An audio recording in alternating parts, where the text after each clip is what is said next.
introduction to the field of image processing, where we had studied the different applications, and we also had a broad overview about the problems which we are going to address in this particular course. So the topic which we begin now is image digitization and sampling.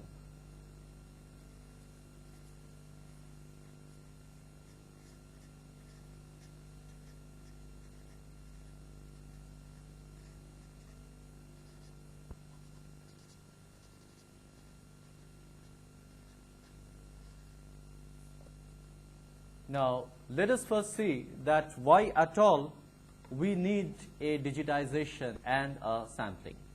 Now, as I told you that basically we are going to represent the image in a computer, and the computer can only understand the digital information, so we cannot deal with the continuous or analog signals, and secondly we have to store the pictorial information into the computer memory.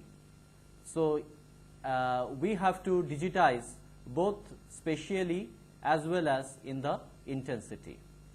Now typically an image will look like this. Let us see an image of this nature. This is a color image, of course, and color image, as we all know, can be divided into three components: the red, the green and the blue. So individually the red component, the green component and the blue component can be treated individually as a black and white or monochrome image. And if we take any particular component and if we try to see this image, okay, onto a continuous screen display, what we will see is that there is a continuous variation of intensity that is taking place, and moreover the intensity is varying, I mean both tone wise as well as spatially it is continuously varying. Now if we take any particular line, any particular scan line of this image, let us say that we take a line somewhere over here, and if we try to plot the intensity with respect to the x-axis position, we will get a curve of this nature. On this axis we will plot the amplitude, and on this axis we will plot the x values. So we will see some kind of a waveform like this. That is to say, the amplitude is continuously varying with the x information. Now this is a two-dimensional picture, so naturally there will be amplitude variation not only in the x direction but also in the y direction. And if we see this image, if we take the next series of scan lines, the distribution of amplitude with x is going to be different. Now let us restrict ourselves to just one particular scan line so that the problem becomes a one-dimensional problem. Now you see that this amplitude distribution is going to be continuous. Maybe if we have some intensity units, let us say this is intensity unit 1, intensity unit 2, 3, 4, 5, 6, like this. These are the intensity units, and these are the spatial coordinate units 1, 2, 3, 4, 5, 6, like this we are having.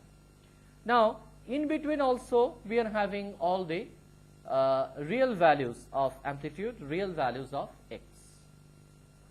But whenever we are going to represent this entire information in a computer, naturally we can't store everything. We have to store the information pertaining to samples only, just like the way we deal with one-dimensional signals, just like the way we digitize the one-dimensional signals. So there, in the case of one-dimensional signals, say any voltage or current which is varying with time, we take the samples at specific time intervals. In this case, instead of time intervals, we have to take the samples at specific spatial intervals. So let us decide, let us say that these are going to be our spatial intervals.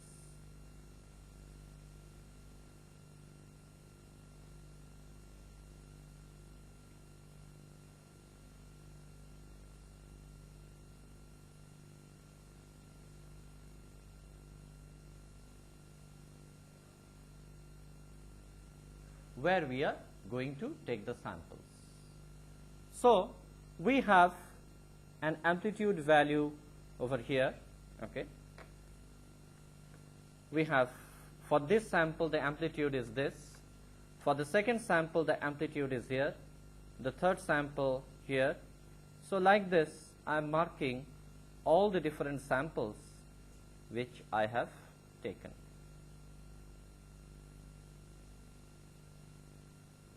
Okay. Now you see that is it so that I have been able to extract the entire information about this waveform? Certainly not. You can clearly see that in this particular region, like say for example, in between this sample and this sample, we have a peak appearing over here, and we are unable to detect that particular peak. We have intensity variations. Here there is a dip in the curve. We are unable to see that dip. Here there is yet another dip.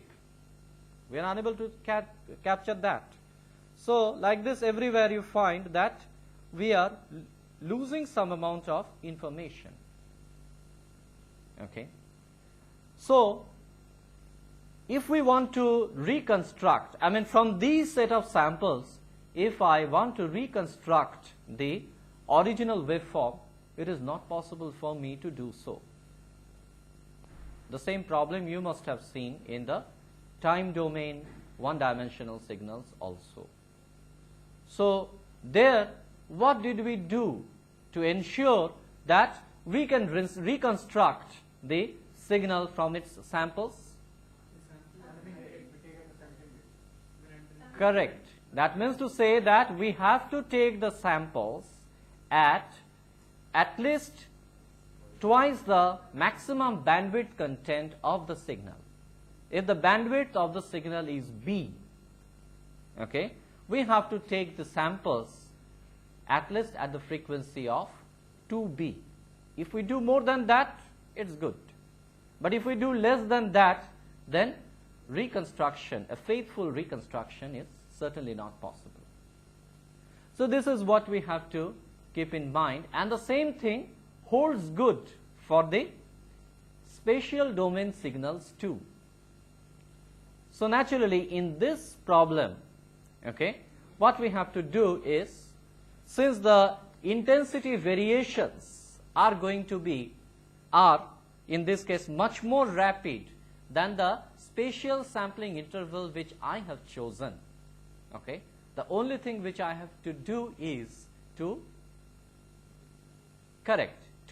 reduce the spacing between the samples.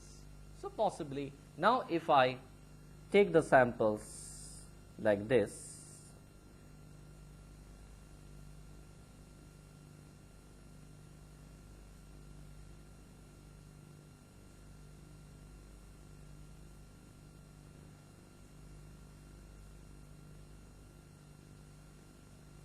then we will get a much better information, okay, stored in the computer, because now we will be having, in addition to all the previous samples, I am going to have all these extra samples added.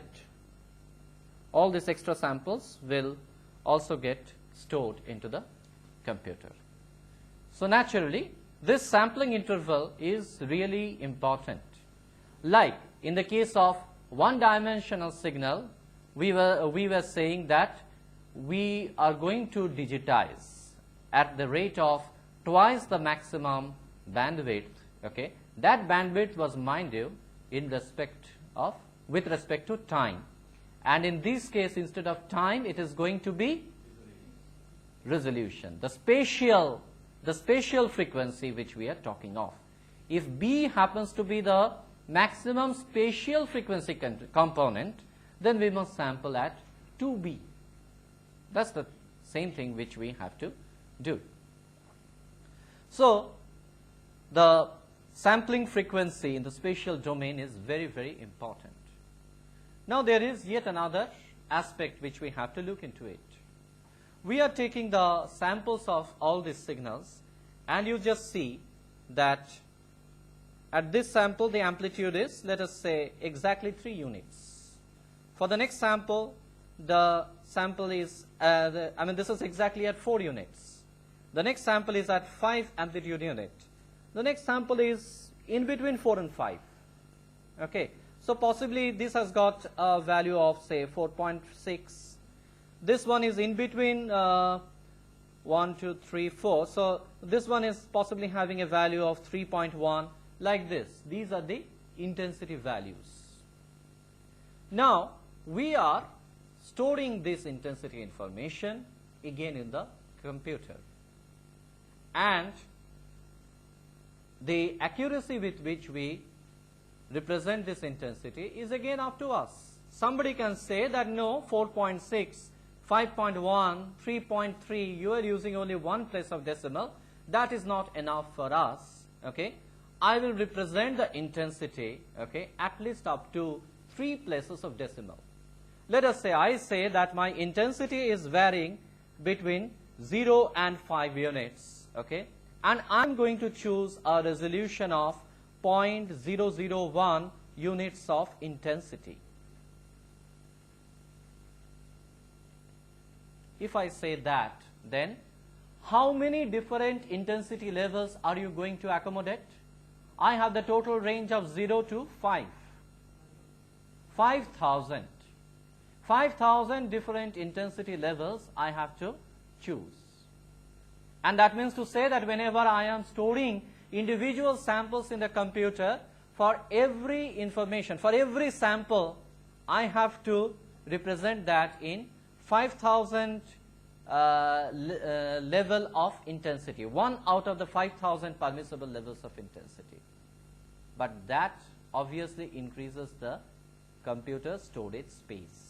For every sample, if I want to represent like that. So naturally, I have to make a compromise.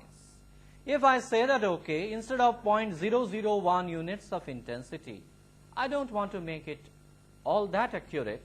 If I make it 0.01 units of intensity, what happens? I need to store 500 different intensity levels if my total range is the same, that is 0 to 5. Now, it is very difficult to choose. I may say that you use 500 intensity levels, and someone else may argue, you may argue that no, not 500, 5,000 is required. Somebody may say that no, 5,000 is not enough. It must be so accurate that I want it 1 in 50,000. So where to make a choice? Tell me one thing. Who is going to be the ultimate detector of this intensity? The eyes. We are going to see the picture visually. Okay. So naturally, whenever we are thinking of doing human interpretation on the images, okay, our ultimate detector is the eye, and mind you, eye is quite sensitive. Not that eye is a very poor detector. Eye is an excellent detector of intensity, but still, after a lot of researches, it has been found that if we keep intensity levels as somewhere in the range of 200 or 300, okay, then we can make a reasonably good discrimination between the various intensity levels. So taking the same picture once again, okay, if I take any one particular scan line, okay, and if I represent the intensity levels into any one out of 200 or 300 intensity levels, okay, and digitize the image accordingly, and then try to reconstruct the signal, we will get more or less the same image back. At least the eyes, okay, will not be able to detect the subtle variations in intensity which will come as a result of the digitization process. Now, I said 200 to 300, but let us see where is the convenience of the computer. If I make 200, okay, then I need how many bits of information? 8. Because anything above 128 intensity levels, I need 8 bits to store.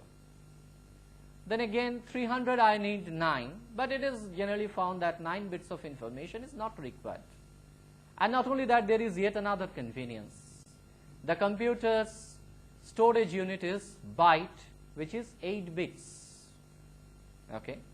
So, if we can represent each intensity level, okay, within a byte, we get 8 bits of information for every picture element, and the picture element we call as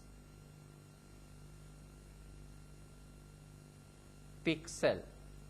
The word pixel stands for picture element.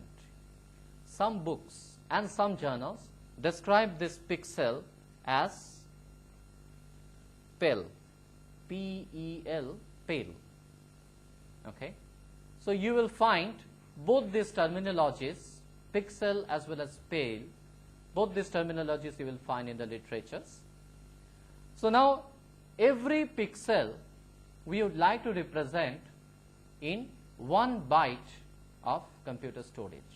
That means to say that I have permissible intensity levels equal to 256, and you will find that most of the cases, in most of the image digitization cases, we use 8 bits of information, that is to say 1 byte per pixel.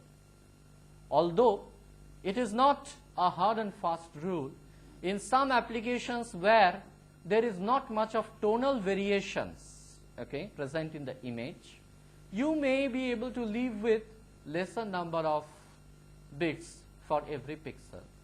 Supposing you say that no, I am not bothered about all that fine tonal variations in the image, fine intensity variations. I am quite satisfied with a coarse image. Well, you are free to choose that. So, you have, instead of 256, you have 16 intensity levels. Okay. So, 4 bits you require for every pixel. Not that with 16 intensity levels you will get a very bad image, but of course not as good as this one. Okay. There will be some deterioration or degradation in the quality. Now, what is the ultimate case? I mean, if I want to reduce my intensity levels and I keep on coming down, 16, 8, and where is the limit? I can come down to 2 intensity levels. If I come down to 2 intensity levels for every pixel, what does that picture mean? Correct. It becomes a binary picture. So, every pixel has got only 2 permissible intensity levels. Either it is absolutely black or it is absolutely white. Any one of these 2. So, lot of times we will find that in our image processing techniques, if we want to apply the image processing techniques on the images having 256 intensity levels, our amount of computations which are involved are very, very extensive. And lot of times we find that dealing with so many intensity levels are not required, and there are a number of image processing operations where we will find that we have to convert the image into a lower intensity resolution image. And many a times you will find that we really convert the image into a binary image. Okay, so don't think that binary image is useless.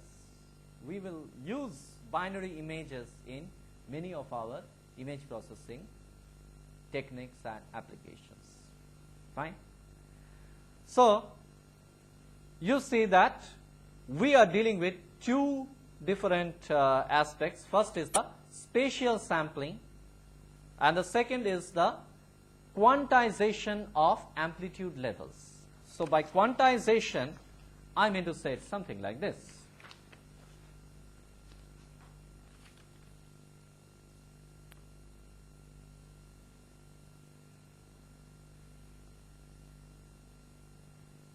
Say this is the amplitude, sorry, this is the x-axis and this is the amplitude, and we have 1, 2, 3, 4, 5, 6, 7, let us say 8 amplitude levels are there. Fine. This is 0, 1, 2, 3, 4, 5, 6, 7. So actually speaking, 0 to 7 itself makes 8 different amplitude levels. So that means to say that how many bits do we require? 3 bits, because the typical figure is that if we have n amplitude levels, okay, then we require log of n to the base 2, okay, those many number of bits. So obviously if n is equal to 8, that is to say we have 8 levels, then log of 8 to the base 2 makes it 3. So that means to say 3 bits. But is this expression correct? Absolutely correct. Somebody has rightly said that this must be rounded off to the next higher number. That is to say, in terms of mathematical expression, we must write this as ceiling of log of n to the base 2. These many intensity levels we require. So whenever I have an intensity distribution like this, okay, naturally this is one permissible level. This is, now the next sample is appearing over here, but we find that it is not exactly, this is falling somewhere in between 1 and 2, possibly closer to 2. So if we choose 8 intensity levels, then I have to approximate it with this point. If I take my next sample over here, it's falling here. If I take my next sample, okay, 4th unit, 5th unit, like this one, okay, like if I take any particular sample at this particular position, let's say it is almost 6.3 or 6.4, so I have to put it this way. So every pixel we will find that either it is little bit above the actual curve, okay, or in this sample, for example, it is little bit above the actual curve, and in this particular sample it is little bit below the actual curve.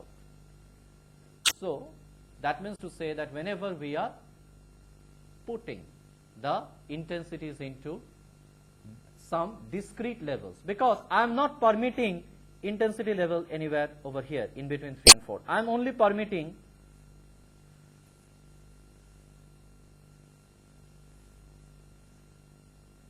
all these slices, only that much I am permitting. So effectively you can say that I am introducing some amount of noise. Okay, in every sample I can think that I am introducing some amount of noise, and what is the limit of those noise for every pixel? Can anybody tell me? Correct. It is plus minus 0.5 intensity unit. So plus minus 0.5 intensity units is the error which I am making in the digitization process. Okay.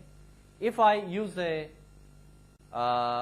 use more number of levels, instead of 8 levels, if I use 16 levels, that means to say that I just permit one more levels in between the 2 levels, then totally I will make it 16 different intensity levels, and then obviously my noise comes down.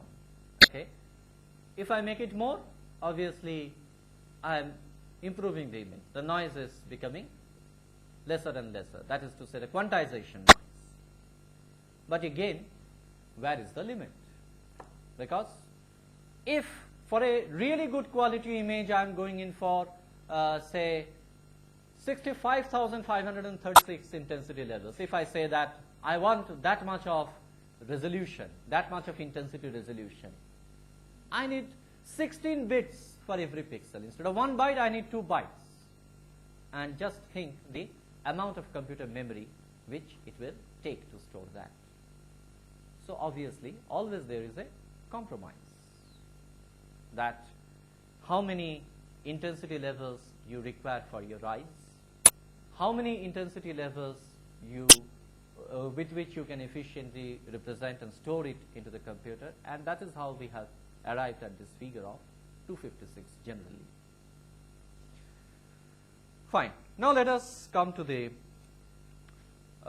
mathematical expression for an image. Now any image, as I told you, okay, is a two-dimensional function of what? Of x and y. There are two coordinates involved.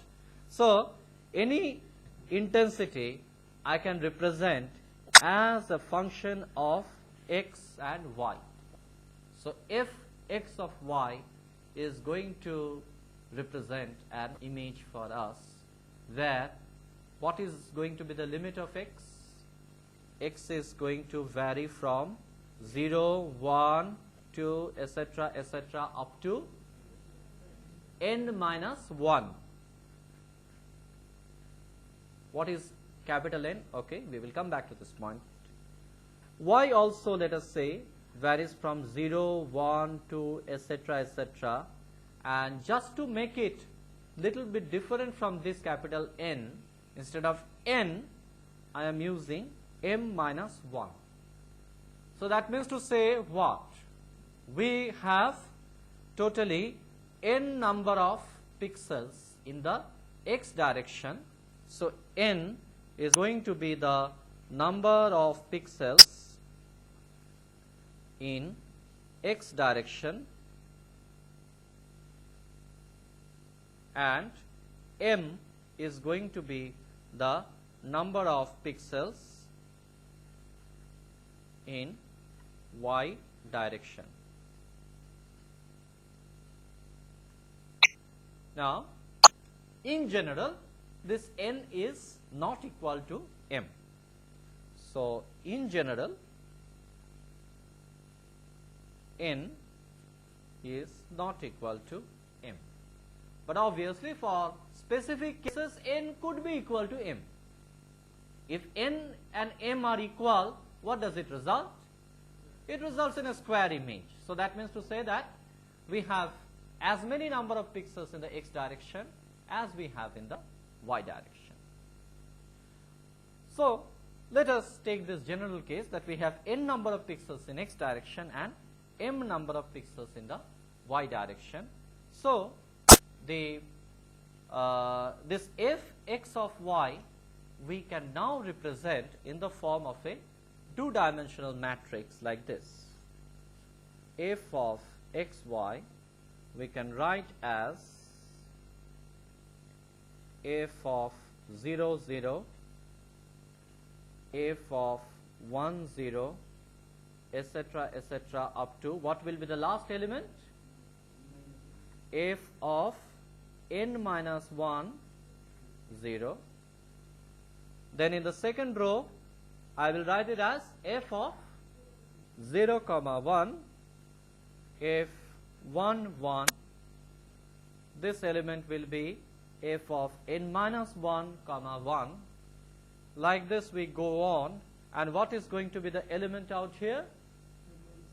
F of m minus 1, sorry, if it is f of 0 m minus 1, this is going to be f of 1 m minus 1, and which is going to be the last element in this matrix?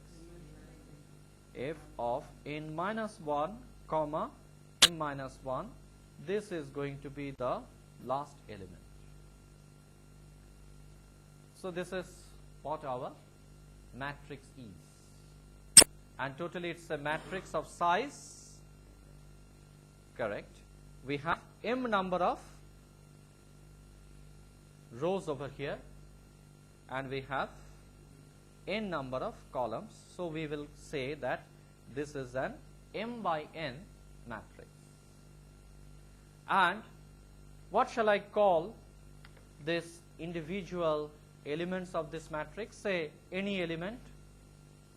All these individual elements are pixels.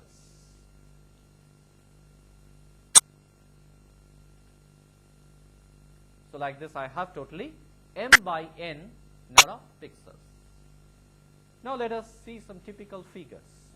If I have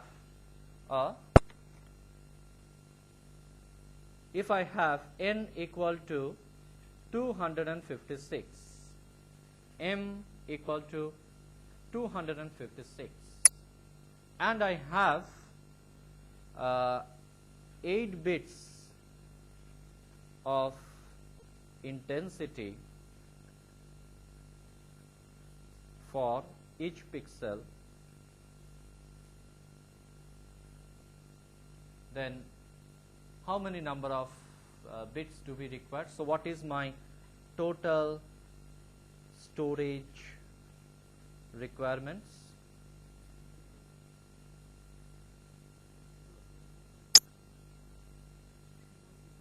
Correct. How do we arrive at 64K? So my total storage requirement is going to be n multiplied by m multiplied by the number of bits which I have used for intensity level. So rather we can say that if there are g number of bits for every pixel, then totally I have storage requirement is equal to n into m into g, and in our case n is equal to 256, m is equal to 256, and g is going to be 8. So it is 256 by 256 by 8, which is 64 kilobytes. 64 kilobytes, or if I want to represent it in bits, this will be equal to 512 kilo bits. That much of computer storage is there. Now if I improve my resolution, if instead of n equal to 256 and m equal to 256, if I am just doubling my n and m, what happens to my storage space? It increases 4 times. So that means to say that the storage space order is going to be order of n square, meaning that if n is the dimension, or rather the size of this image is n by n, then the storage is going to be of the order of n square. So if we double the number of pixels in either direction, the total space, okay, if we double in both x as well as in the y direction, then the amount of storage space is going to increase 4 times. So just see, if instead of 256 I make it 1024, and instead of 256 over here I make it 1024, then my total storage requirement immediately becomes, instead of 64 kilobytes, it becomes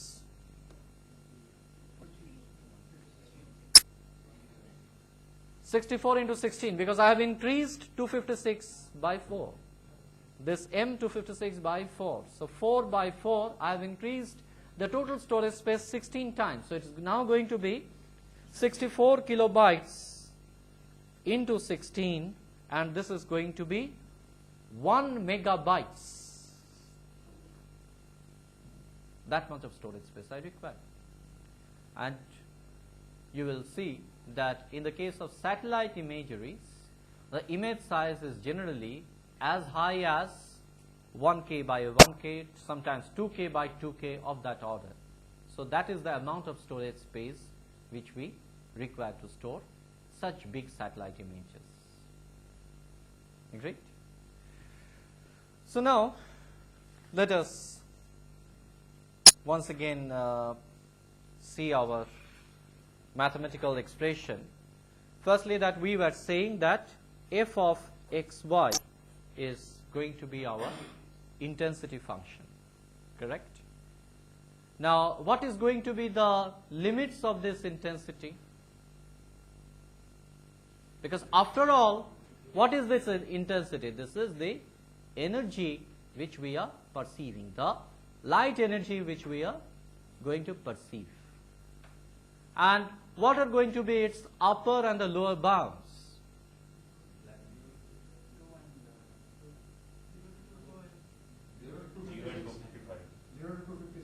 Of course, the bounds of 0 to 255 comes when we are putting it into any discrete level. Okay.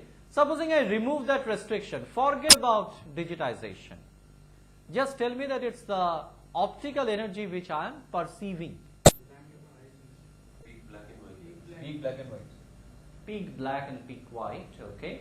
Or rather we can say, okay, in safer terms, we can say that the energy which we are perceiving is going to be a non-zero finite energy. Very simple, like that. Okay. So, the bounds which we are going to use is that this f of xy is going to be less than infinity, and this is going to be greater than 0. So, these are my bounds, that fxy should lie between 0 and infinity. Now, typically this intensity function f of xy can be represented as a product of the incident illumination and the reflected component, okay. Because ultimately what we are perceiving as optical energy from any object is that the light is falling on that object, some portion of the light is getting reflected to our detector, that is the eyes, okay, and we are perceiving that. So, if the object on which the light is falling is not reflective, then the optical energy which we are perceiving is going to be poor. So, this f of xy I can write as I of xy multiplied by r of xy, where I of xy is the incident illumination, okay. I of xy is the illumination at pixel xy, and r of xy is going to be the reflectivity at the point xy.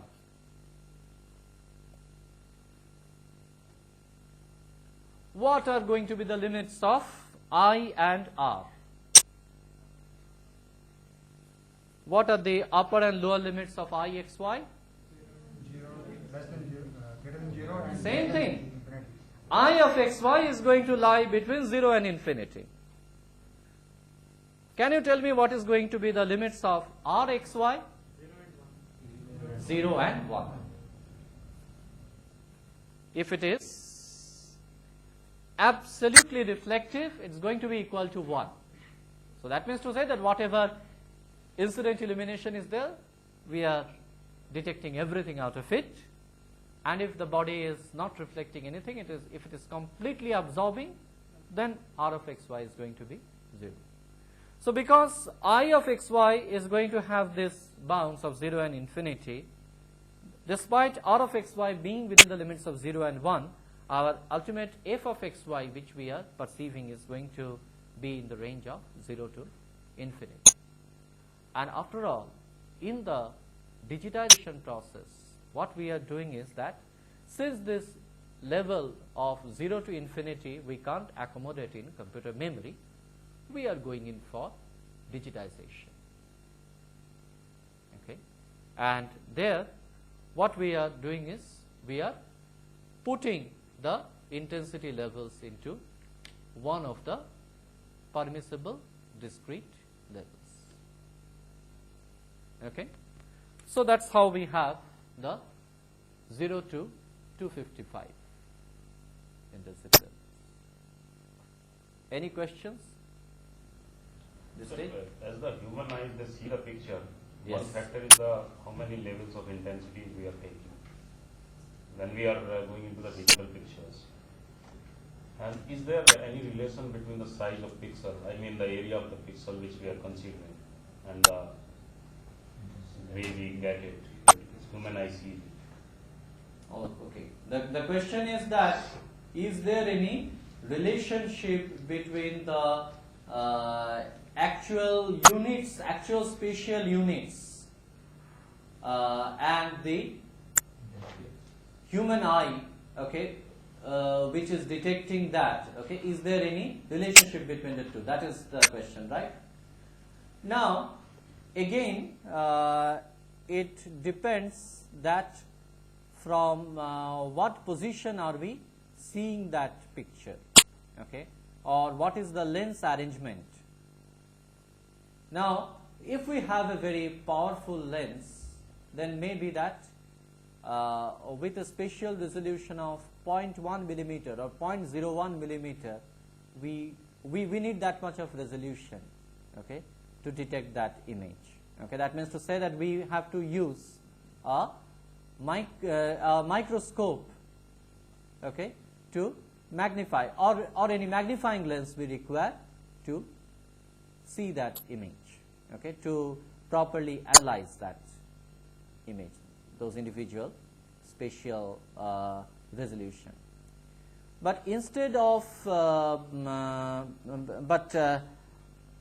again, this thing depends upon the application. Like say for example, in the case of automated visual inspection, which I was mentioning in the last class, there we are very often we are required to have a dimensional accuracy of microns, a few microns, okay.